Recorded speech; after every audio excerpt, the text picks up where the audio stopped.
today. My name is Tina Williams. I am the Director of Policy with the Office of Federal Contract Compliance Programs, known to many of you as OFCCP. And today we are going to talk a little bit about Section 503 focus reviews. So as Sarah stated earlier, we're going to keep this as informal as possible because I don't want to talk at you. I want this to be a very interactive discussion, and that's sort of the platform that I usually take depending on who I'm presenting to. But with regards to this particular audience, I'd really like for you to feel free to forward your questions through the chat box, engage with me as you need to, and we can keep it as informative as possible, but yet still have a little bit of fun about it. It's very difficult having these virtual sessions. I've been told that my physical sessions are always very fun and interactive, so I'm going to try to do my very best given the confines that we have now and the challenges. So Sarah did provide me a number of questions before we actually started the presentation, and I'll try to address those as I go throughout. But there is nothing stopping you from asking me anything in this chat box. So let's get started here. The first thing that we're going to talk about a little bit here briefly for a moment is simply just the agenda. I'm going to go through a variety of topics, and I've sort of put them through 4 categories: workplace inclusion, CERT, those are acronyms for certainty, efficiency, recognition, and transparency. The focus reviews themselves, and then the resources that you'll have in providing you other information outside of this presentation, okay? So that's how we're gonna do this. Workplace inclusion. Let's talk about that a little bit. I get a lot of questions from contractors and employers about what is inclusion? How is it different from diversity? You know, what does that mean? How does this equate in the workplace? So we're going to talk about it under a few different ways. We're going to talk about ensuring equal employment opportunities. We're going to talk about eliminating discrimination. And then we're going to talk briefly about exemplifying corporate-wide best practices, because those are all very critical when we have this discussion about inclusion, especially during the times that we're faced with right now. There's a lot of civil unrest and a lot of different things happening, and I want to be able to help you navigate through some of these waters and what this looks like, and just to make sure that we're all doing our part. OFCCP is an enforcement agency, but first and foremost, we are a civil rights agency. So I want to be very clear about that. The enforcement piece is equally as important as the compliance assistance piece. And we need to make sure that those two companion baskets stay together at all times. And that's sort of how we move forward, okay? We are committed basically to ensuring that equal employment opportunities and eliminating discrimination in the workplace is happening with all of our federal contractors within our jurisdiction. So let's get into the meat of this particular presentation, the good old focus reviews. Now, in August of 2018, our new director Craig Lean, started an initiative, and he made the announcement of the focus reviews. This directive is located on our website, 2018-04, and it talked about what we were going to do with these focus reviews. It was a novel concept. We had done something similar in the past, but not to the extent that we're doing now. We have multiple forms of authority, and this was going to allow us the opportunity to really focus on specific pieces of our regulations or our executive order. So in March of 2019, we actually issued the first scheduling list with our first set of 500 Section 503 focused reviews, okay? Now, let me give you a little bit of information here about why we did this. The focus reviews were going to assist the agency in having us be able to drill down into certain areas that we normally hadn't dedicated our full attention to.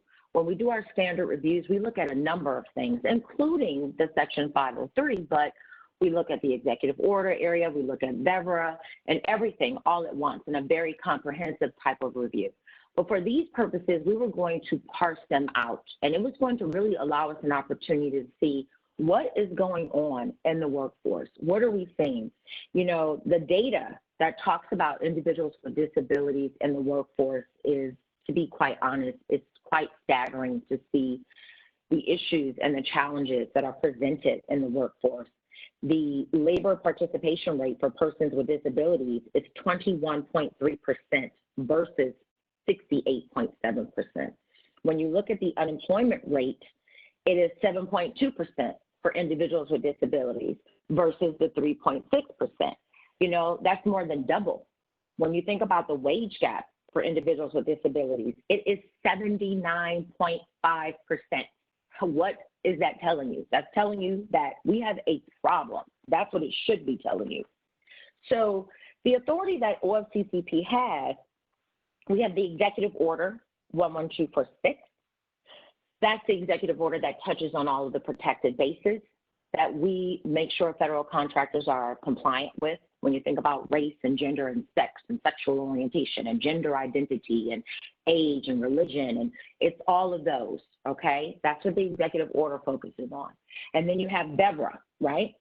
That is what we have in order to protect our protected veterans. And if you look at the definition of our protected veterans, it not only talks about those protected veterans, but spouses or family members or anyone that has a familial relationship with that protected veteran. And then the Section 503, which really enforces the rights of individuals with disabilities, okay? So those were the three authority levels that we had. And so we started with the Section 503 first. That's what we started with because we thought the data was there to support starting with this. And we also found that a lot of federal contractors were having significant issues in this space. I received a question from Sarah about, you know, what is a good percentage to set as for when it comes to diversity hiring, or whether it may be disability hiring or different ethnicity groups. You know, is there some sort of industry baseline standard? And so by trade, just to let you all know, I may be the policy director, but by trade, I am an attorney. I just do not serve as an attorney within the federal government. We have our own attorneys, but I am an attorney, and so I'm going to turn that hat on for just a moment, if I may, to sort of answer this question the way that it needs to be answered. We have to be very careful when we start talking about goals and identifying benchmarks, especially for certain demographics, because you start getting into a slippery slope and a gray area of preferential hiring and things like that, and then you could have a big problem. So what I will say is that OFCCP has identified an aspirational utilization rate of 7% for individuals with disabilities being hired into the workforce, meaning that when you look at your total workforce, you should have at least this number of people within your total workforce that are an individual with a disability or that have identified as a person with a disability, okay? So it is not mandated, it is aspirational, meaning you should be shooting towards that rate, that goal, but it is not something that we can mandate right now. We would have to go through rulemaking to do that, and we have not done that. But you should want to do it anyway, regardless of whether or not you're being told to do it. You should do it because you want to have an inclusive workforce. When we talk about BEVRA, we have a benchmark that identifies how many veterans should be in your workforce. We do not have goals or benchmarks when you start talking about ethnicity or race or gender, sex. We don't have goals for that because you're going to get into some trouble if you start looking at it that way. How you should look at it is when you look at your workforce and you see how many people are identified in these certain demographics, and you see that there is a challenge in your workforce where you have no women, no blacks, no individuals with disabilities, you need to go back to the drawing board and start having some conversations about how you can then change your outreach and recruitment efforts. So that's how I will address that for now, and I'll get to it a little bit more later, but I wanted to just be very clear that there are no technically industry baseline standards because you will be breaking the law and you will get in trouble if you do it a certain kind of way. But we can talk about it a little bit more. So I wanted to just say that because I thought that that particular question could be addressed a little bit here. Now, if you have ever in any way dealt with OFCCP, more than likely you've either had a standard compliance evaluation. You may have had a construction, you may have had a university, you may have even had a CMCE. Even if you've had a focused review evaluation scheduled, this sort of outlines what the phases are of that review. And for those of you that have had a standard compliance evaluation, it is very similar, almost identical, except for what you are looking at, what you're looking for, what type of data you want to see, what type of people you need to speak with, what positions you're interested in. Those are some of the slight nuances. So with every single evaluation, including the focus reviews, you start off with the scheduling, right? Everyone is waiting, anticipating on pins and needles, like, oh, am I going to be on the scheduling list? Trust me, I get emails. When are you going to announce the scheduling list? When are you going to post it? When are you going to publish it? Because everybody wants to know, because that's sort of the first indicator that you need to start getting your ducks in a row because you have been scheduled. And then once we schedule you, that's when the ball starts rolling here. So we identify a list of employers and establishments that are going to be scheduled. We did the same thing with this first batch of focused reviews, and we start the process, right? Schedule you, get the letter. We then start initiating contact with the contractor because we want to start talking about compliance assistance. We want to be able to assist them with any questions they may have. They may be slightly confused about what they have to submit or proffer to the agency. And so a lot of that happens in this first leg here, okay? Then we move on to the desk audit. The desk audit, for those of you that don't know, is once we receive your information, your AAP from your company or your clients or whomever, we have to then review that information during this desk audit phase. We are looking at everything in the document. We are also looking at your supporting data, your supporting documentation, anything else that you provide. We make sure that it is inclusive. We make sure that it is acceptable, meaning it can't just be blank AAPs without certain sections of it filled out, no numbers identified for the total workforce, things like that. Right? We have to make sure that everything is good to go of what we received. And we also have to make sure that we received it. Now, one caveat. Right now, we are all experiencing some challenges with the pandemic. And a lot of employers have been teleworking. The Office of Federal Contract Compliance Program, we've been teleworking too, just to let you know. We have been teleworking technically since March 11th, I believe, and we are still teleworking to some extent, with the exception of some of us that are appointed, the executives and perhaps the politicals. We are working. I myself have not returned to the office and don't intend on, which I will address later when we talk a little bit more about the pandemic and what the rights are with requesting accommodations and so forth. But we understand that the contractors, the workforces, the employers have been impacted too. You may be able to do your work by telework methods. Some of you may not. Some of you may have had to shut down. There may be a number of circumstances that you've had to deal with, and we recognize that. And so I tell you that to say, normally you have a certain amount of time in which to provide and submit your information. However, because of COVID-19, we have a number of extensions and adjustments that are being granted. If you find that you're facing challenges, you need to simply reach out to us. We have a complete landing page on our website that is solely dedicated to COVID-19, FAQs. We've done a national interest exemption. We talk about the different extensions and adjustments. We talk about everything that we are trying to offer our stakeholders during this time period. So that's just something for you to make note of, that if you find yourself in a situation where you're having some difficulties, you need to let us know, okay? And we will work with you. The next thing that you'll see is really after the desk audit, we make a determination to create and develop an on-site plan, right? And the on-site plan basically identifies who we need to speak to, because we've looked at your AAP now. We know who may be a chief diversity officer. We know who may be the HR manager. We know people that may have requested a reasonable accommodation. We know people that may be of interest to us because we may need to get information from them to try to acquire anecdotal evidence or statistical evidence. And so in our on-site plan, we list all of that. who we need to speak to, when we need to speak to them, the time that we need to do so, how we're going to do this. Traditionally, most on-sites have been physical, but again, because of the pandemic, we began conducting virtual on-sites, which we are going to keep in play even once this pandemic is over for us, okay, and we can all safely return to work.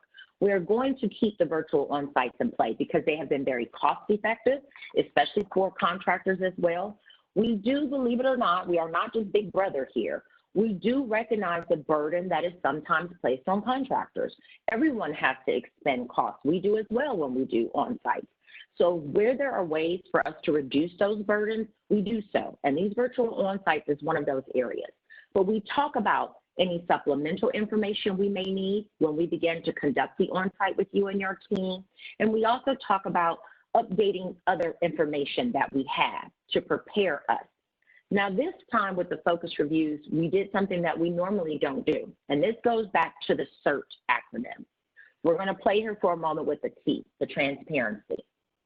We have provided a template, SCUR, template on-site plan, template documents that you will see that you normally would not see, because those are internal documents that our staff use when conducting on-site. And now you have a very good idea because you have a copy of what it is that we're working with. So you know exactly what types of general questions we're going to ask. You know exactly the group of people that we may be interested in speaking with. That is something that we had not normally done, and we've done it now because it just makes sense. We're not hiding anything. The goal is not to continue having an adversarial relationship.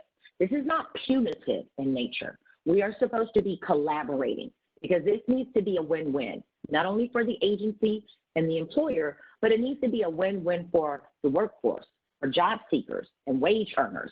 And if we're having this tumultuous relationship, we're not going to deal with that piece. We're going to miss it because we're too busy arguing over the litigious aspects of what's happening. And we need to let that subside sometimes. But it does not mean that if we have violations and we have findings, that we will not move forward in enforcing our findings or even pursuing enforcement in court, because we will. But the goal is to rectify and remedy this early on, okay, and to deal with those affected class members that have been discriminated against in some context. So that's how that works. Now, once the on-site has concluded and we've met with everyone, we've gotten all the information, we conduct an off-site, right? We can't very well look at all the information while we're at your facility or even virtually at your facility. So we have to collect. This is a collecting period. But the off-site allows us to then review all of that information that we've collected, the data, the interviews that we've conducted, everything else that you have possibly given us, policies and practices, supplemental information. This is now when we go back to our respective corners, we review everything that you've given us, and we put together an analysis of sorts on your data and your documentation. We then quantify statistical and anecdotal evidence that may support what our findings are. The goal is to have it come back and see that you're doing a great job, that you haven't had any challenges, that not only are you meeting the aspirational utilization rate of 7%, but you're exceeding that, right? Right now, it is reported from the Bureau of Labor Statistics, CDC, and a number of other reliable sources that 1 out of 4 people are suffering from some type of disability. The #1 rising disability is mental health issues, which encompasses a number of disabilities. That is the #1 rising disability right now. And I anticipate that it may continue to rise, specifically given the circumstances that we're all facing right now. We're not just dealing with a pandemic and a virus, we're dealing with everyone having to be home at the same time, including small children. I am dealing with it right now. I normally say I have 1 child, but now I have 2 children because one is 53 years old and one is 19 years old, and I am dealing with both of them at the same time. And trust me, it has not been easy. So I know what I deal with, even in my own professional capacity. I'm well aware of it, right? So I know that you all are facing the same challenges. And when doing that, how can you very well work when you have small children that you have to also become a full-time teacher with?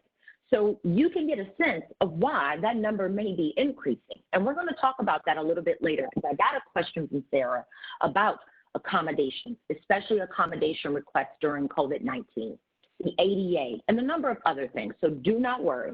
We're going to get to it. If you have a question, you ask me. This is the time and the space to do it. There's no judgment. There is no ridiculous question.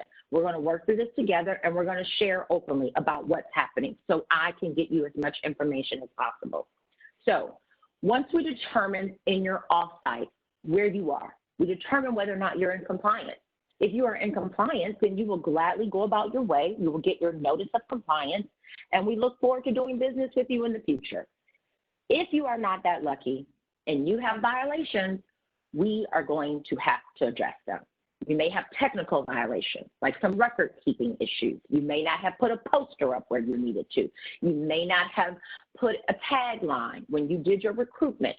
But then you may have some more serious violations, and I hope that none of you have those, because that's when we start talking about systemic discrimination, job steering, issues with hiring and compensation, pay disparities. Those are far more severe because they result in disparate treatment, right? They result in disparate impact, and we have to address that. So the goal is never to have a notice of violation received from OFCCP. If you do, we then proceed with the resolution piece. Where are we? How do we resolve this? How do we get through these challenges and start discussing remedies? How do we cure the deficiencies that you have? Sometimes we're successful. Sometimes the parties cannot agree, and we have to then move forward with enforcement and court. And we don't like to do that. We like to conciliate. We like to mediate, because no one is going to win with a long, drawn-out court proceeding. But it does happen, and we will do it, and we have done it. But the goal is to really remedy this as quickly as possible, not only for the employer, but more importantly for the affected class members that have been a victim of sorts, okay? So that's how we look at that. Now, when we start talking about the Section 503 reviews specifically, we look at the compliance of the written Section 503 AAP. We look at the postings and notices. We look at your online application systems and onboarding procedures, and we look at the self-identification procedures, right? So when OFCCP conducts the desk audit, we talked about that just a moment ago. We talk about the collection of the AAP and the supporting data and different things that we need to identify. And we look to the job groups from the Section 503 AAP to your executive order AAP, because those are two different things. So we are not reviewing per se your executive order AAP, but we do have to reconcile the job groups and the workforce totals to that of your Section 503 AAP, because it's critical. We need to know, is everything matching up? So that's what we do in that sense, okay? The postings and notices, we talked about that for a moment, and the purpose is essentially to determine, whether or not the contractor is implementing their obligations as it relates to the postings, the notices, the good faith recruitment, the outreach, all of that good stuff. We have to be able to see that you are doing that, right?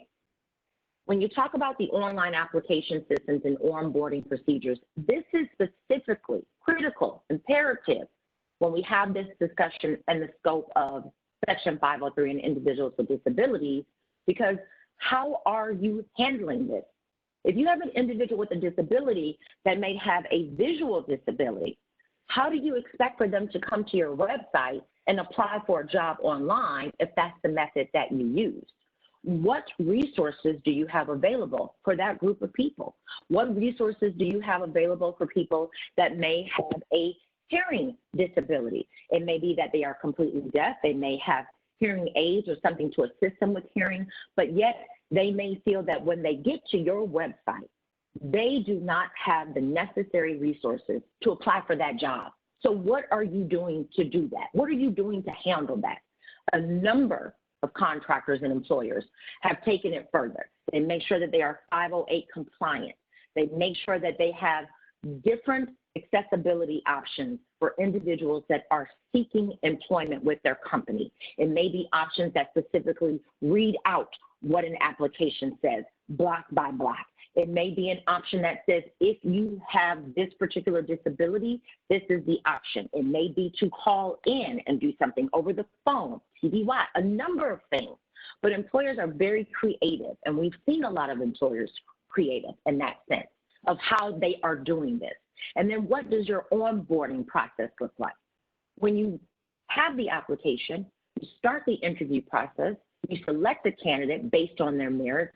How do you then bring them into the workforce? Do you just dump a bunch of paperwork on them and say, sign, sign, sign? If you do, you need to stop. You need to have some different types of conversation. You need to be interactive. You need to know exactly what's going on. You need to be able to communicate with those individuals when they get ready to join your workforce. And a part of that is letting them self-identify, right? Self-identification is one of the #1 challenges when we talk about individuals with disabilities in this particular space. I get more times than not, Tina, how can I possibly meet the aspirational utilization rate of 7% if people choose not to self-identify? And my response always back to them is, you're not asking me the right question. The question needs to be, what are you doing that is preventing them from wanting to self-identify? What are you doing? Is it that they don't feel it's inclusive? Are they afraid? Do they think that it's going to be retaliatory in nature, whatever is happening within your workforce? What is stopping that person from self-identifying, right? Those are the challenges. And it's not just something that's like a misnomer or misconception. No, it is a very real perception that individuals with disabilities face. I am afraid to self-identify for the following reasons. Bam, bam, bam. They have no issue telling us what the problem is. But the flip side of that, the reverse of that is, why aren't the employers recognizing why individuals are uncomfortable self-identifying? Because there is a problem, and there lies the disconnect. But I'm going to talk about that a little bit with you, and we're going to hopefully get through it, and then we won't have those issues in the future. When you start thinking about your outreach and recruitment efforts, right, for your company or your consultants, whatever your capacity is, you need to always consider 2 very important elements: the number of referrals and hires and your long-term goals, right? When you are looking at what you're doing, it has to make sense. Having a bunch of random job fairs doesn't make sense if you have not identified an intended outcome. What is the goal? Is your goal to increase numbers? Is your goal to have more individuals with disabilities in your workforce? Is your goal to hire more women because right now in your workforce you do not see that representation? Is your goal to hire more men because you don't see that representation? So let me be very clear. Traditionally, a lot of people like to assume that when we talk about discrimination, we usually only like to talk about specific groups. And that may be the case, right? It may be the case. More times than not, it is the case. But let me not mince my words. Discrimination can happen against anybody. It can happen against men. It can happen against whites. It can happen against Blacks, women, Latinos, individuals with disabilities, protected veterans, spouses of protected veterans. It can happen towards a large group of people, right? And so that's how we have to approach this. Everyone has a right to not be discriminated against when they are attempting to find a job or when they are a wage earner in a workforce. And so whatever your challenges are in your workforce, because I don't know, you have to address that. You have to ask yourself, why is this happening? Why am I not able to find more women in the STEM industry or the tech industry? What are the issues that are presenting themselves? But the biggest thing you'll need to do is go back to your recruitment. What am I doing that prohibits me from being able to pull certain groups of people from pools, right? That's how you need to start thinking about this. Is what I need and what I want the intended outcome, and is it going to happen if I do these 10 things? Am I going to get to that outcome? If the answer is no, you need to go back to the drawing board, plain and simple. It's no ifs, ands, or buts about it, right? So you need to think about that. When you start looking at these elements specifically, here are a couple of questions that I want you to ask yourself. Are there a good number of referrals and hires from the organization or event? You got to ask yourself that question. If you have a job fair every other day, what are the chances that you're going to get a lot of qualified candidates who can then be hired based on their merits. What are the chances? Because you're oversaturating people with the event. It may not be as clear-cut as you'd like. You may not have identified what your goals or outcomes are. So you've got to go back to the drawing board. And it's not a problem. You just have to do it, okay? You got to really sit down with those people that can help you. Will the event or organization help you long-term to identify candidates? Your goal is not just to do a one-stop shop and get it done because you got to meet something internally in the next month. The goal is to be able to identify a pool or a pipeline in which you can recruit qualified candidates and hire them based on their merits. I'm not telling you to hire someone that does not have the skill set that you need, but what I'm telling you is to make sure your reach is far enough and wide enough to be able to reach those individuals that do have the skill sets that you need. You have to think about it like that. You need to know that when you have turnover, you always know where to go, how to put your feelers out, where to post job ads, what schools to communicate with, what career counseling centers. If you have a company or a contract that has work on or near a reservation, how to work with creating a hiring preference program for Native Americans. There are things that you can do, but it has to make sense. You cannot just go into this willy-nilly. Do you have a disability employee rights group? Do you use the DOL self-identification video to encourage applicants and employees to self-identify? Again, I told you earlier, I would be remiss if I acted as though I didn't know what your challenges are, because I know what they are.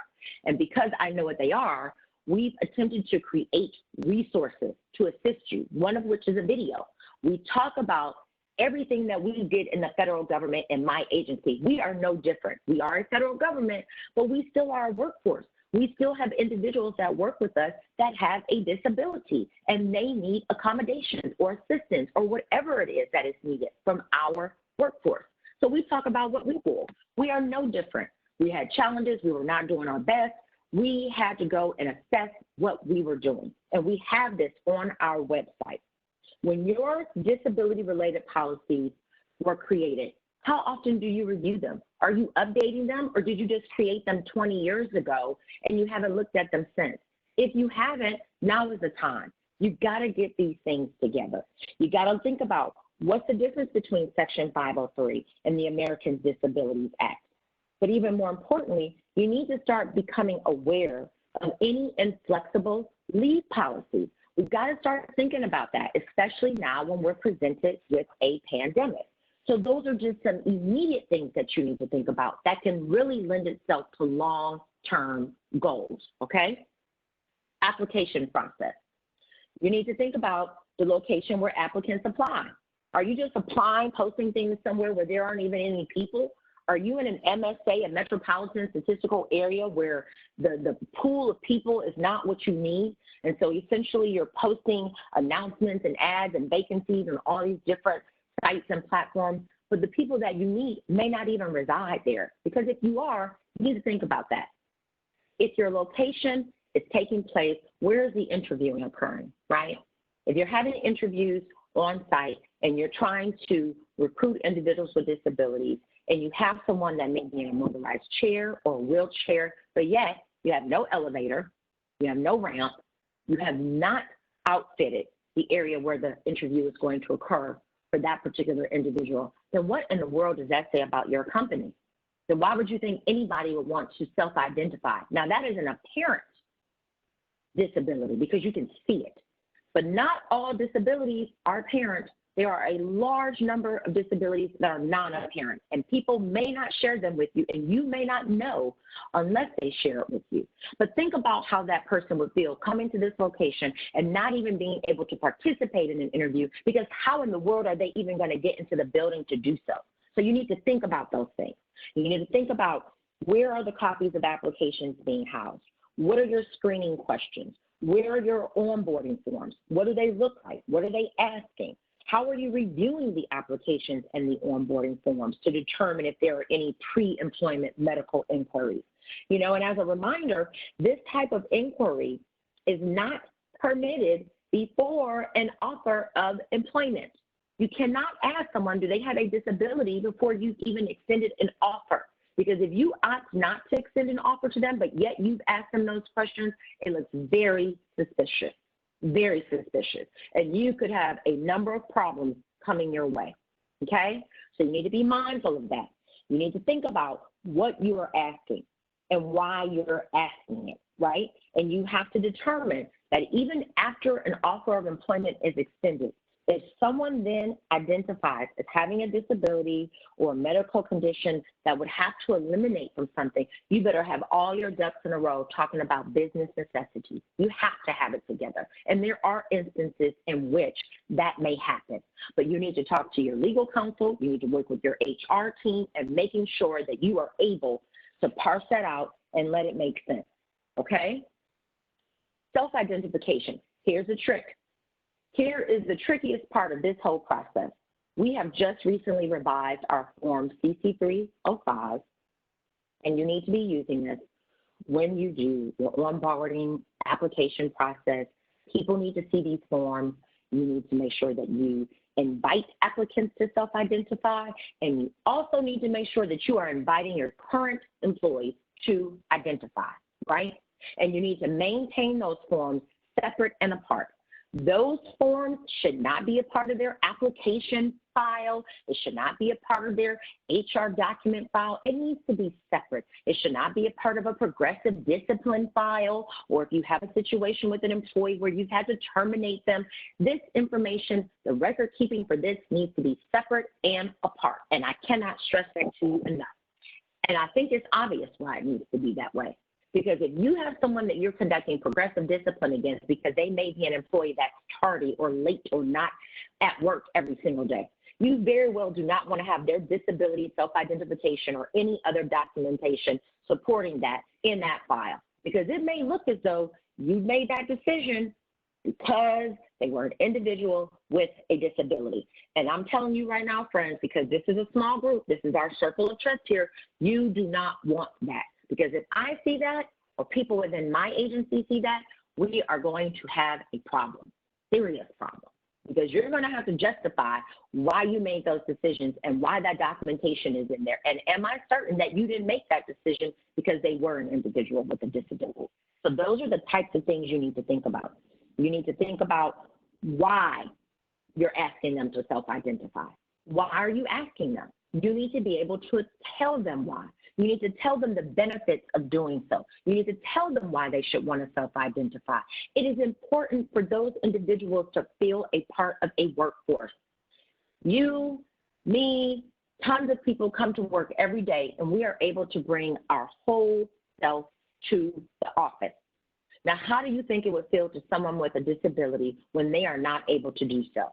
They're not able to do it because they're so afraid. They're scared. They think you're going to retaliate. They think they won't get a promotion. It's just horrible, and it's not right, and it's not fair. And to be quite honest, it's illegal. So you and I have to change this. You as the employers, the consultants, whatever your capacity is, and me as the policy director of OFCCP. It is our responsibility and obligation to make sure that we are creating a welcoming workforce. That's what we have to do.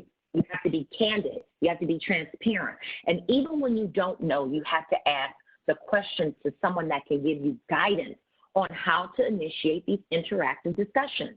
But no one is going to want to talk to you if you don't even know what you're talking about. If you're making them uncomfortable, I wouldn't, not at all. Never would I do that. So I know that I'm no different than a whole lot of other people. Those are the types of things you need to think about. What are you doing? And for your employees that are already there, you are required to at least once during every 5-year period remind them that they should be self-identifying as well. You need to have this documentation. I've seen contractors do ads, campaigns when it's time. You know, they have a whole little onboarding process. And I find that the response to that is more positive because people feel included. They feel like this company really cares. This company has a goal, and they want me to be a part of their workforce because they're telling me how important it is. They're showing me that they have affinity groups or ERGs, employee resource groups. You know, if you have a number of individuals with disabilities in your workforce, how about trying to go to those people that are comfortable with helping you bring on additional staff that may be willing to self-identify as having a disability? How about working with those people to say, what can we do within our workforce to have more people feel comfortable? How can we be more welcoming? You know, they may tell you, maybe you need to have a more flexible work schedule. Maybe you need to provide stand-up desk. Maybe you need to provide closed caption when we have the meetings. You know, that's insulting to have someone that's sitting there that is not able to hear in some type of capacity, and we're having a conversation or a meeting with them, and there is no way for them to understand, and they have to rely on reading lips of 5 and 6 different people.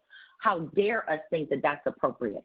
There are simple things that we could use to make sure that that person or persons are included in those conversations. They're there for a reason. They're at the table for a reason, probably because they have a skill set, probably because they know more than the other people at the table. But they need to be able to engage and be interactive with all of us.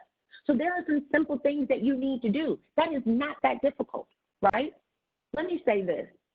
The average accommodation request for something is not always equipment or software or any of those things. But the average accommodation is $500 or less when it does come to equipment or software. Now, there, of course, are some outliers, but the average across all the workforces is less than $500.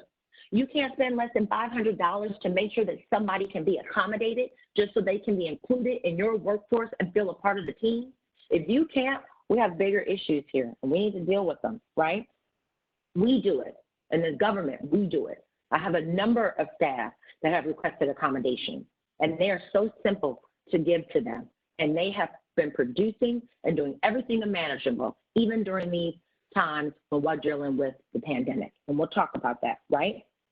Again, you want to keep separate any forms relating to medical information, self-identification. It must be maintained confidentially and separately from their personnel records, right?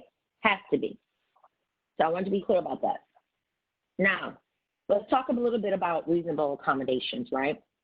So I got a number of questions here. I'm going to try to address some of these while we're talking a little bit. So I got a question that asked, what is the best way we can encourage new hires and current employees to disclose? We just talked about that a little bit. Start trying to learn how to have interactive discussions. Start trying to identify what the added value is, not just because you'll be able to report that to the government and to the contracting officers, but you will be able to show that you are a welcoming workforce, that you are inclusive of everyone. It's not just diversity. It's diversity and inclusion. It's disability and inclusion. It's all of the above, right? You will be able to show that, okay? That is critical and it's very important. So you need to think about those ways. You need to think about how it benefits the company. What type of campaigns, initiatives, rollouts, implementation can you create that shows people we care and we're trying to do our best to recruit everyone based on their merit and skill set. There's no one that needs to be, not included in this level of engagement. How specific do dispositions need to be when disqualifying? So, I want you to think about this a little bit differently. It's not so much about disqualifying. It's about getting the understanding that you are not here to hire people that do not have the requisite skill set to perform the job. You are not being told that you have to hire someone just because they are an individual with a disability. It does not work like that. Individuals with disabilities have the same skill sets as everyone else, right? They have them. You are here to actively recruit and do so with good faith people that are going to be hired based on their merit. So when you see that there is a situation, and it should be no different with anyone else, whenever anyone is not qualified for a position, you should be able to articulate that. Perhaps they don't have the requisite degree that was required or asked for. Perhaps there's a situation where the position is for a plant or a factory where this person needs to be able to lift a certain amount of poundage, right? If they need to be able to lift 50 pounds and this particular person happens to be an individual with a disability that is not able to do so, there is a business necessity reason why you can show that that didn't happen, because this is what you had to do. You have to be able to legally justify. But no one is suggesting that you have to just hire someone because they have a disability, but you should be prepared to articulate why you opted not to do that. And that should become the par of business and par for course with anyone that you choose not to hire, right? You should be able to say why you didn't in the event they ask the question. There may be situations where there was someone more qualified. There may be a situation where that person that was more qualified had 10 years of experience on this person. They had additional certifications to do something. You should be able to articulate that, but you need to be able to do so specifically, more importantly, when you start thinking about removing individuals with disabilities from a pool, especially if it's a position where there are no physical requirements, there have been no testing requirements, you need to be able to justify a business necessity and a legal one at that, okay? If you have another follow-up question to that one, Sarah, you can just simply let me know and I can give more information and some illustrative examples if necessary. You know, they've asked me about what would be a good percentage to set. Again, there is no good percentage to set, right? The aspirational utilization rate is 7% for individuals with disabilities, and that's what you need to think about. You don't need to start creating baselines because you're going to get yourself in trouble doing so. But OFCCP does identify a utilization rate, and we also identify a benchmark goal for BEVRA. So go to our website and you'll find that information there, okay? Now, when we start talking about reasonable accommodations, a reasonable accommodation is essentially something that's necessary to help somebody perform their job effectively, right? And it is not always associated with a disability. So let's be very clear about that. So what does that mean? Okay, when someone goes out on maternity leave, they are not disabled, but they may need a reasonable accommodation for the first month or so after their maternity leave ends because of various reasons dealing with the birth of their newborn child. But they're not disabled. They're going to return to work, but in this instance, they may need to arrive late. They may need to ask that they get 2 hours off to pump or go into the lactation room or a number of things. That's a reasonable accommodation, but it is not associated with a disability. And people like to make those two together, and they do not belong together. I just recently had a reasonable accommodation because I broke my toe. I could not go to work because I could not drive. It was on my dominant foot. I could not drive, and the injury was so severe that every time I attempted to drive, I made it worse. So I had to request a reasonable accommodation to be at home for a number of months so I could properly heal. But I was not disabled. I was inconvenienced for a period of time. It was not going to be long-term, and it was not going to be permanent or irreversible. So that is an example of a reasonable accommodation not associated with a disability. So we need to understand there are two tracks here, but it still can be the same when they request a reasonable accommodation. So you need to look at that. Who's asking, why they're asking, and what it is. You really don't even need to worry about necessarily why they're asking. You need to be more concerned about what it is they're asking for and how will it help them perform their job effectively. What are your policies and practices in place in your company that will assist people with requesting a reasonable accommodation if they need to? What are the procedures used to do that? How does that happen? Do people not even know what your policies and practices are? Do they have no clue who they would ask? Are they asking their first line supervisor when they probably should be asking the HR manager or the chief diversity or the reasonable accommodation officer?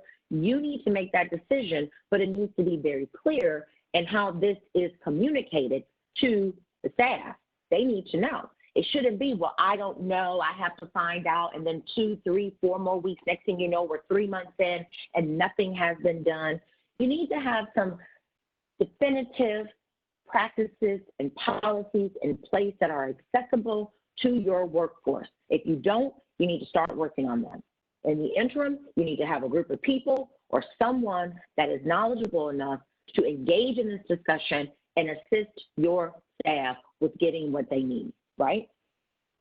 Just effectively performing their job, that's what someone needs an accommodation for. What can I do to help you effectively perform your job? Not be exemplary at your job, effectively perform your job, right? And these are the types of things that we look at during the focus reviews. What is your reasonable accommodation process? How many do you receive a year? How many requests? How are you handling them? How are you compartmentalizing that information? What type of interactive discussions are you doing with the requester? Does your staff even know that you have a practice in place to accommodate them? Do they know what the process is? Is it online? Is it a form? Is it a phone number? What are you doing and how do you communicate this, right? That's what we're looking for. Our compliance officers are going to be asking for that type of information with our Section 503 focus reviews, a list of individuals who requested, and more importantly, what was the outcome of those requests. If you denied one, I'm letting you know right now, you have got to have a detailed list, justification, or reason as to why you are denying accommodation. You just have to, and it has to make sense. You cannot deny one just because you want to, and you shouldn't be doing that. You should be actively working towards doing that. It is a best practice, and more times than not, it is not costly enough to even make a difference in your budget. It could be a one-time shot. I mean, this is $250, and I don't need anything else to be able to perform my job effectively, to feel welcomed in my workforce, and to know that it is inclusive. That's how we like to look at this. Some things that you should probably think about, like in terms of questions, you know, what happens if an employee asks for a reasonable accommodation? What is the process to request a reasonable accommodation? What was the resolution of each reasonable accommodation requested during whatever period? Who made the decision whether to grant or deny the reasonable accommodation? What was the length of time between the initial request and the accommodation being granted or denied, right? You gotta think about that. So one of the things that you really should start focusing on outside of your documentation, policies, and procedures, you need to start thinking about some best practices, right? A lot of things are obligations by law, you're mandated, but some things are just good business. Centralized reasonable accommodation. Why have all of your accommodation requests going all over the place? You have 10 different establishments, 10 different people. Why don't you have a group of people accepting the request and a group of people handling those requests? They may either be interactive with the management or the employee, but you need to make sure that you are able to track. What better way than to have one repository to do so? Top leadership support of disability inclusion. How in the world can you start thinking about disability inclusion if your top leadership does not even support this? There will be no buy-in. You have got to start from the top. That's just plain and simple. There's no ifs, ands, or buts about it. If the senior leadership team is not engaged in trying to change those numbers in your workforce, then you have got to start trying to make it a point for them to do so. And a lot of HR staff and I have a lot of meetings every year about how to do that, how to encourage senior leadership. Listen, I'm an appointed position. It is very difficult. I do a lot of different things. I am on Capitol Hill. I am all over the place. I'm with the secretary, but I make sure that I take time, and I told Sarah this just this morning. I did 2 presentations yesterday. I did one every single day last week. I do this all the time, and I make sure I do it because I want you to know I am a senior executive that was appointed to a position that takes this very seriously, and I'm sure you can hear it in my voice. This is critical and important, but because I know it's important, I'm able to message that to the first and second line managers, the management team in the field, all of them, because they know it's important to me. It's important to my entire senior executive leadership team. It's important to my political director. It's important to my secretary of my department. You need to coordinate with your state and local rehabilitation agencies. You know why? Because they have the people that you need to hire. That's why. They know how to find them. They know where they are. They know how to partner you two together. They know how to show you. There are people with that degree that are over here, and I know how to find Jane or John Doe for you. Reach out to them. That's a resource, and it's free. Accessible recruiting tools. We talked about that. Websites, online application systems, onboarding forms, policies and procedures, vacancy announcements, taglines, who to call, newspaper, internet. How are you doing this? Whatever you're doing, it needs to be accessible for all. Flexible work policies. Flexible work policies is one of the #1 accommodation requests that I see, right? I may not need to start at 9 o'clock. I may need to start at 9:15 because I need to take my medication and it takes me this long to do it, but I need to do it where I am because I have to sit down for a minute and take a breather, and then I can start because of how the medicine makes me feel. That's simple. Can I have a flexible work schedule? Can I start at 9:30 instead of 8:30? I will stay longer. I will not leave at this time. I'll stay until 6:30. Those are the types of things that you could probably do. How many people are calling your office at 7 in the morning anyway? If they are, we need to talk about those people, because I don't have business conversations at 7 in the morning. I am in quiet time trying to go through my 100 emails that I receive every hour. So that is a simple accommodation request that you should be thinking about. Very easy. Resources. Let's talk about some resources, and let's talk about this Disability Inclusion Award. On our website, we have a landing page for Section 503 focus reviews. We have a number of best practices that have been identified. I just went through a few of them, but we have tons of them. We also have resources. We also talk about places where you can go to get assistance. We have a number of contractors also that applied for our Excellence in Disability Inclusion Award. This was the first year that we did it, and we identified 2 recipient winners. One was CVS and one was PepsiCo. They have phenomenal programs, phenomenal disability and inclusion programs, phenomenal best practices. They have people that deal specifically with reasonable accommodations. Now, let me say this. Those are 2 very large companies, but I have some small mom and pop companies that have been able to do a great job too. So I know that when you have a lot of money, you can do a lot of hiring. So let's forget those people that have all the money. Let's talk about those middle companies and small companies. There are still ways to do this without having all the money. And it starts with being a little organized and being informed. But this Excellence in Disability Inclusion Award, we'll get ready to post another one. They received an exemption from the agency in which they are not scheduled, a longer exemption than they had before, because they've shown to us that they've gone above and beyond, right, what they need to do. Let's talk about EARN. This is one of the top resources that you can use, EARN and JAN. If you don't know what they are, you need to go to these websites and you need to let them help you. When I talk about that website and having a website that is welcoming and having online application systems, these companies can assist you, and I'll tell you why. They do an assessment of your systems. They come in and they prepare a report card for you. Sorry, Tina LLC, when I went to your website and attempted to apply for a job, I had these issues, these challenges, this and this happened, that happened. This is what you need to do. And they work with you to help you do it, to help you figure it out, to help you get it together. And they do so much more. They help you be tech savvy. They help you build a pipeline. They help you hire and retain. Because once you get the people there, how are you treating them once they're there? Did you just get them there just because you wanted to meet that aspirational utilization rate? If you did, you have a problem. The goal is to get them there and keep them there, retain them, offer promotions, do what you need to do like you would treat everyone else.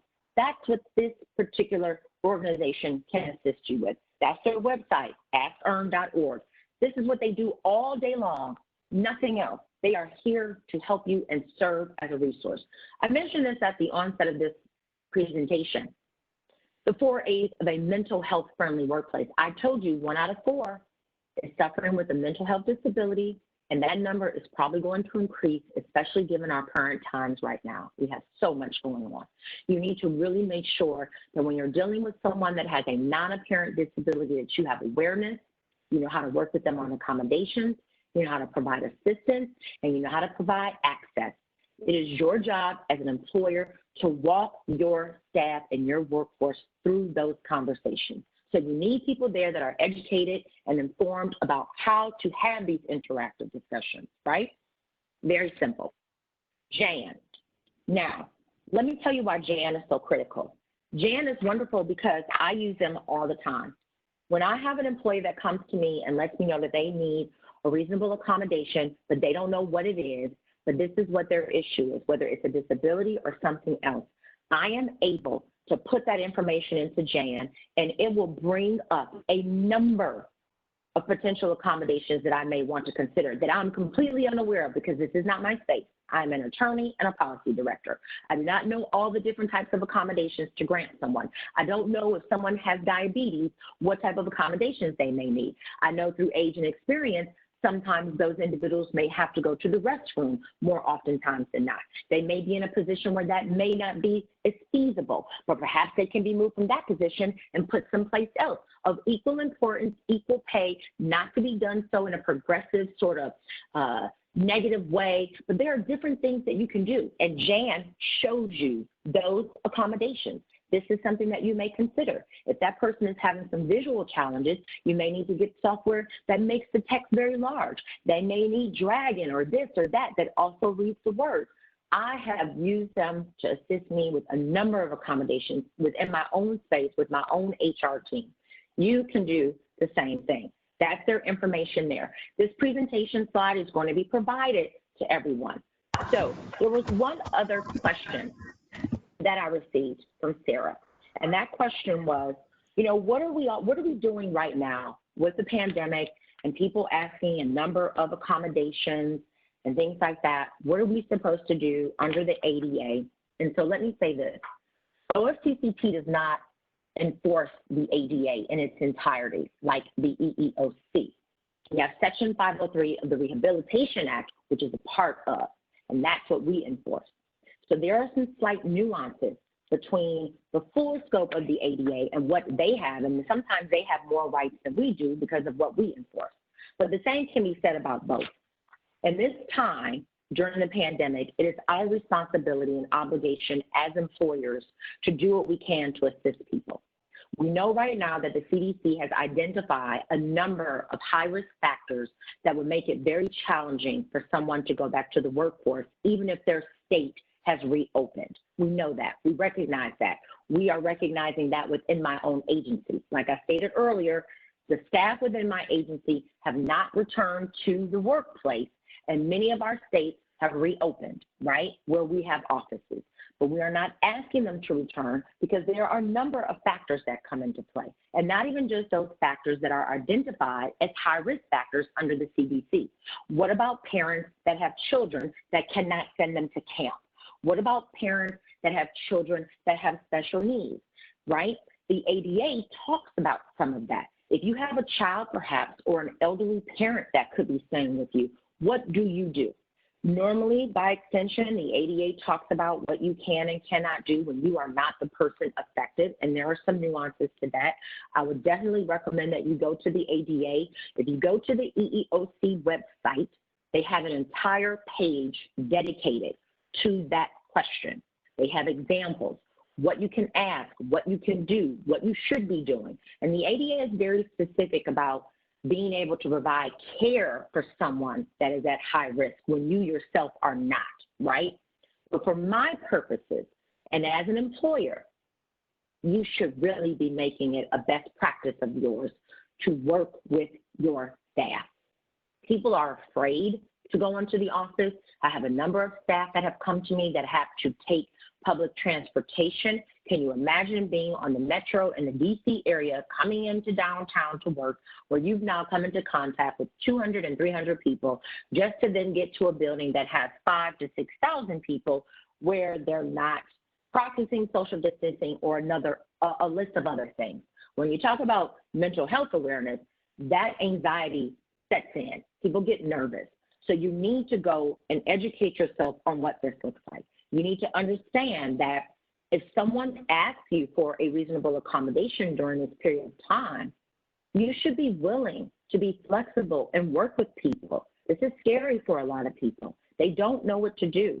They want to work, but they are afraid to come someplace. If they are able to perform their job at home, and they've been doing so for several months, then I have to ask you the question, why would you even demand that they return right now, given the circumstances, especially now that a lot of states are actually even closing again? You know, why would you demand that that happen? So you really need to look at what's being asked for, what your policies and practices are right now during the pandemic. Like I stated, I have not asked any of my staff to return. I technically should have returned, and I requested a reasonable accommodation not to return because I happen to be an individual in the high-risk factor, and I cannot take the chance of being exposed and then bringing it back home to my family. So I did not get asked any questions. I simply told them, I can't. But I have staff that have asked me that they're very uncomfortable, they're afraid. How in the world would I ever ask them to come back yet when they have been doing a perfectly good job at home? I have not, and I will not, and I stand by that. So if you need some additional information about the ADA, go to the EEOC website. They have a lot of information about the ADA. And you can also go to ODEP. ODEP, which is the Office of Disability Employment Practices, they have a ton of information, and they can also assist you with a number of questions that may be very specific to what you're doing. But we have to understand that it's incumbent upon us as employers to be flexible and recognizing the circumstances and the challenges that we're in right now. And this is a great time, if any, to start implementing some of these best practices, to start having interactive conversations with your staff, you know, and a lot of these are not required by the ADA. They are not. So I have to be honest as an attorney. A lot of these things are not required by the ADA. But what harm is it in doing it when it helps you get what you need? You know, why create a situation that doesn't have to exist? We should try to be supportive during these times, okay? And that's our responsibility to do so. When it is impossible and you're just not able to do that, then there is a justification in doing that. But you need to engage in that discussion to see, is there something else that this person could probably do during this time if they do have to be somewhere physically in person? Things to just consider and work through with your team. So that is my presentation today. That was a lot of information. I know it was, but Sarah, you can let me know if you received any other questions or anything through the chat box. Yes. First and foremost, Tina, I want to thank you so much for your passion, your information, everything that you have shared today. You have echoed so many important messages that need to be said and need to be talked about very intimately and informally, I want to say, you know, formally but informally. So I did receive a couple additional questions, and I know we're a couple minutes over time, but these are, I'm sorry. You know, no apologies. Okay. Again, if everybody is able to stay on, please feel free to do so. If not, we are recording this, so the additional questions I'm going to ask right now will be recorded and sent out afterwards. But while I have you, Tina, I definitely wanted to take a minute to ask. So one question that we had, you know, going back to the beginning of the presentation and talking about benchmarks. So the aspirational utilization goal of 7%.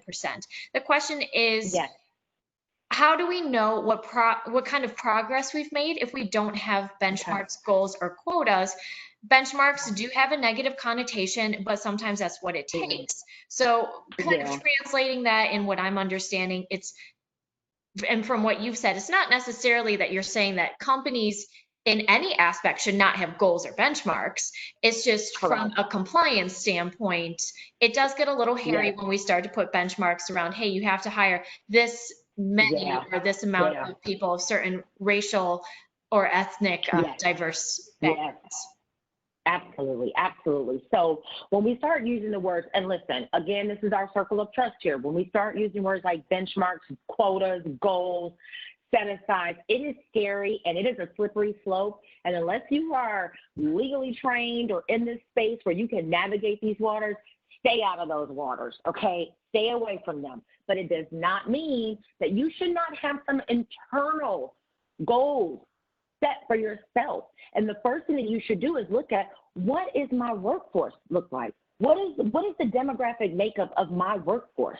You know, do I have people touching every single demographic? If I don't, where do I see that we are underutilized? And those are questions that you should be asking yourself. Those are not questions to get you in trouble and then have you come before me in court and then we have to go through all this rigmarole. Those are questions you should be asking with your senior leadership team, your HR team. Who do we have working for us? Who? How many women? How many men? How many? And let me just say this too. I know this event is about Section 503, but we have to start dealing with the times here. We are seeing more and more of people identifying with 2 or more races. You see changes in categories in the Census Bureau that just was issued. You'll see a lot of different racial categories on there. We are now seeing a lot with the recent Supreme Court decision, Bostic. You will see that people are identifying as non-binary. They're choosing not to identify as male or female. You have people dealing with the transgender discussion. People have to be able to represent themselves in the workforce. And how are you preparing yourself to deal with it? It's not just individuals with disabilities. It's everybody, because everybody needs to be counted. So while we're having this conversation, you need to start thinking about those other demographics as well. How are you looking to your workforce to see who is there? If you don't have enough people in certain areas, you got to go back and ask yourself, why not? Why don't I have people from that demographic there? And you need to start setting some internal milestones. OFCCP also can help you. We run data on our federal contractors to see who are meeting or exceeding, so you can always reach out. We will engage and assist you however we possibly can, okay? Yeah, absolutely. And I can't echo that enough. And all really great points. And this isn't just about disability, because we are all diverse in so many different ways. And I even saw, absolutely. Millennials and Gen Z are the most diverse to date in terms of racial and ethnic backgrounds, and only 56% of the 87 million millennials in the country are white, compared to, I believe it's 78% of baby boomers are white. So people want to see that level of diversity reflected in the companies that they are looking at and that they're working for. So can't echo that enough. But one of the other questions that we have received, and I've even received in, my number of years in being in the space, is, I'll be talking to somebody and they'll say, our company stand behind diversity and inclusion. I stand behind diversity and inclusion, but my leadership has asked me for the business case about disability hiring.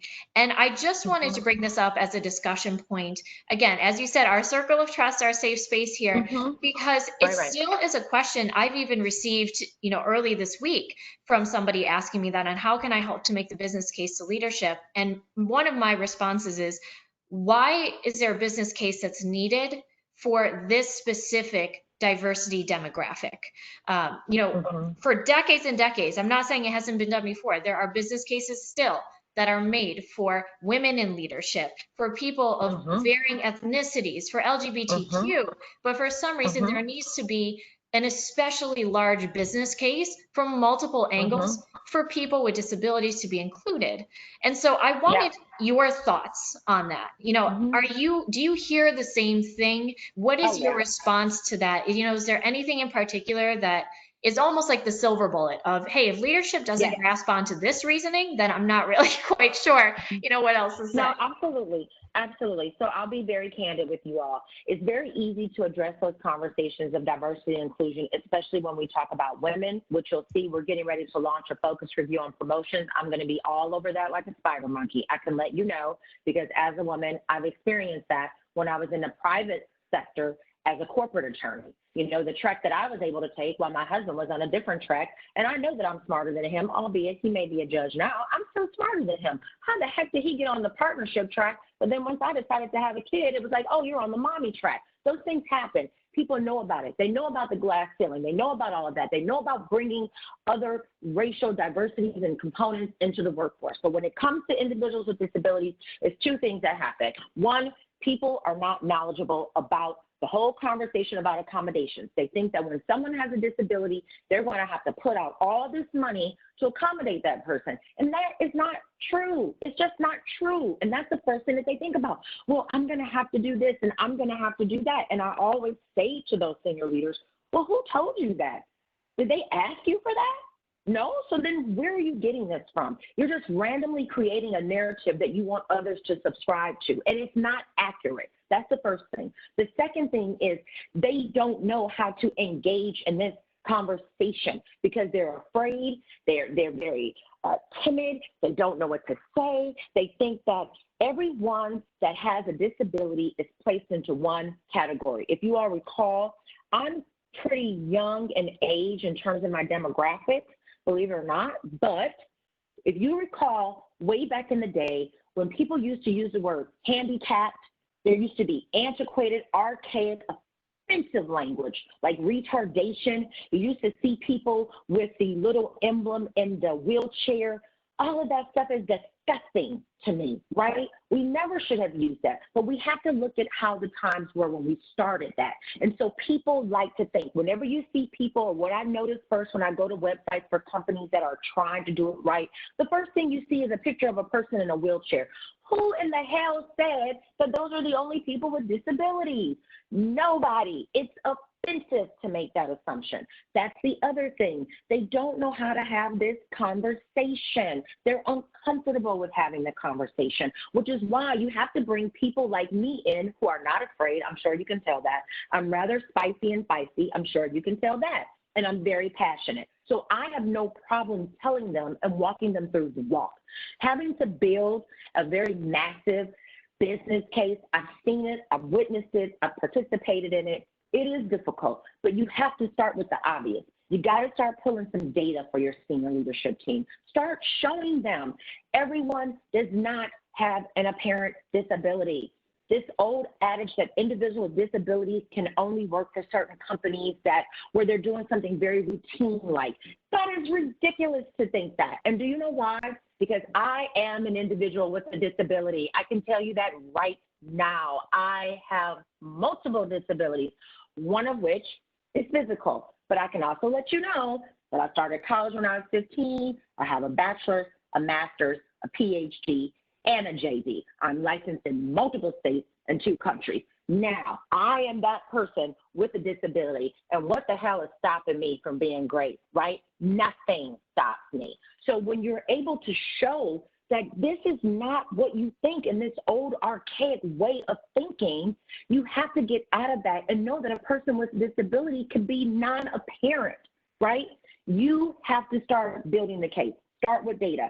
Start coming from a financial angle. All business people, it's the bottom line. I get it.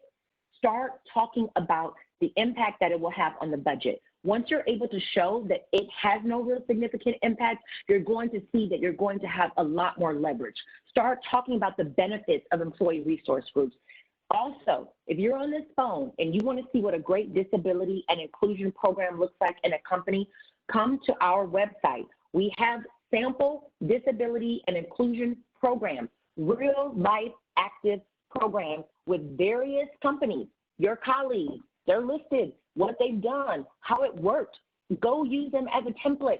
You're not stealing, you're not copying, you're not perjuring, you're borrowing. You're using it as a framework. It should help you. And when all else fails, call Sarah or call me, and we will help you figure out what you need to do. If I even need to come in and help you make your argument, I will do so. And I don't really lose, so I would probably be a good ally for you if you needed me. So that's what I could say about that. Cost and just being uninformed. Yeah, I'm just laughing because I said those exact words to somebody earlier this week of put me in front of your leadership. I'd be happy to be an ally and have the conversation just being in this space.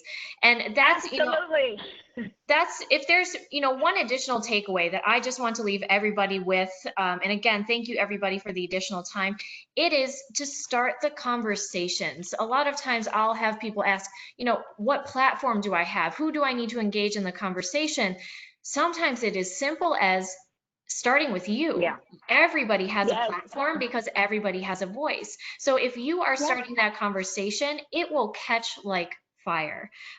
It is just as simple as that. Talk to your recruiters, talk to your hiring managers. You do not have to be the subject matter expert. You do not need to be the one that says, here's how to do everything. It can start with saying, hey, what are we doing for disability inclusion? We both don't know. Let's find out together. Let's put something into place. So if there's one thing that I can suggest for everybody as an immediate takeaway item from today's session, it is have the conversation with one other person. And maybe that person does know something, or maybe you learned something today that you can educate them about. That's how this is all really going to be addressed, is with education and having everybody truly understand what it takes to be inclusive of people with disabilities. So that's it in a nutshell. But we're a team. We have to all work together. The goal is to be able to not have this conversation in the future. We shouldn't have to talk about this like this in the future. It should be the same way that it was. But remember, It was like this about women. It was like this about Blacks. It was like this about a lot of different demographic groups, right? When we talk about construction, minorities in construction, this has happened in the past, and we don't have to have those conversations like that necessarily anymore. To some extent, sometimes. But right now, we need to start figuring out how to fix this and get this behind us so we can have inclusive workforces. So you got to rely on your allies and your resources, and I can be one. So I'll leave it at that. You know, sometimes I get very passionate. So I'll get off my little podium here for you all.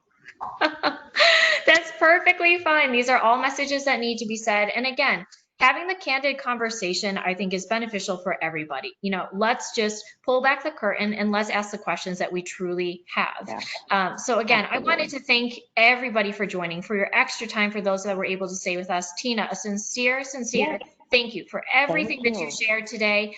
And if anybody has any additional questions, you all should have my contact information. Please feel free to reach out to me or your dedicated account manager with Getting Hired, and we will be happy to continue this conversation at any point.